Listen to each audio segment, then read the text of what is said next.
This is Suzanne Wagner. Thank you for joining me. I am doing the Numerology and Astrology for the 16th of July, 2022. If you add all those numbers together, you get the number 20, and if you add the 2 and the 0 together, you get the number 2. Today, being the number 2, it reminds us of the nature of life on Earth, which is duality, light and dark, good and bad, positive and negative, masculine and feminine. Part of this earthly existence is about longing to belong and learning to map the patterns of thought compared to the patterns of life.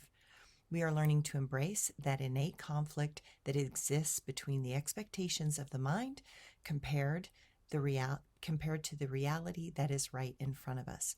It teaches us to learn to embrace all negative situations as tools that are guiding us to change and make modifications in our thoughts, actions, and behaviors.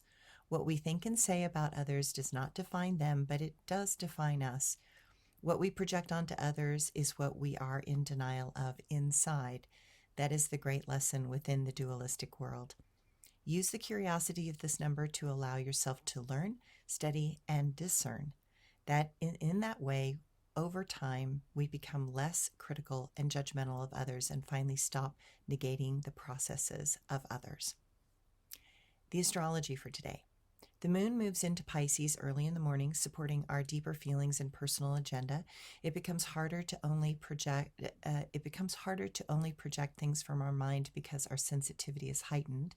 Mercury and the sun will quincunx Saturn, and it can make us more sensitive than we anticipated. Later in the afternoon, Mercury and the sun will align. For some, this will bring tremendous mental strain and stress. For others, it can force us to look towards a more practical way to address the issues. It may be difficult to figure out how to clearly communicate the complicated feelings that are arising.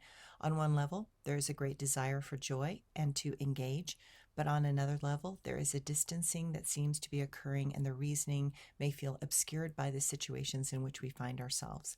Underneath it all, we are doubting ourselves, and that causes us to not move quickly and to lack initiative. Best not to push, but instead take a break and regroup. This is a reality check on many levels today. Perhaps we have to tell ourselves the truth about where we are really at and stop pretending we are at a level where we are actually afraid to embrace.